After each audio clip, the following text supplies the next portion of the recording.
You find it hard to be objective. Sometimes you must hear such awful stories. How do you maintain that objectivity? I really don't think I have a choice. Like, you listen, not everything your client says is going to be achieved, or not everything your client is looking for is going to be achieved. You have to be realistic to maintain your objectivity. You know, you hear the kind of barstool stories of people saying, well, I'm going to get half of everything, just as an example. You're not necessarily going to get half of everything. So I'm going to maintain my objectivity to make sure that you're not going to be under any illusions that it's going to be exactly as you think it's going to be. So you have to maintain that going forward. You do.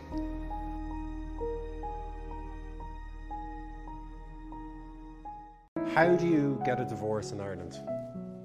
Okay, so to get a divorce in Ireland, there are specific timelines that are set down. So you have to be living separate and apart for 2 out of the 3 previous years before you can make an application to the courts for a divorce. You don't have to have a judicial separation beforehand. Some people think you do. You don't. Just so long as you're separated for 2 out of the previous 3 years, you can then apply for your divorce in the Irish courts.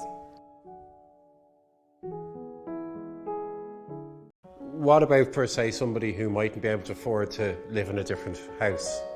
Okay, so you do get situations where you have same house, different households. So one of the couple, they can't move out. They're in a joint property with a joint mortgage.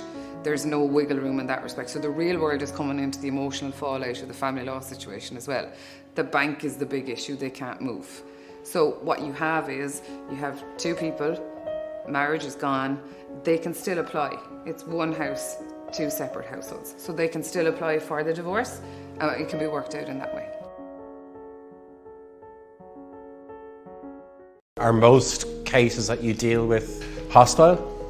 So hostilities definitely come to the surface when egos are bruised or things that people have done in the past are brought up, and I think that you can reduce the hostility by maintaining proper management of every family law case that comes in.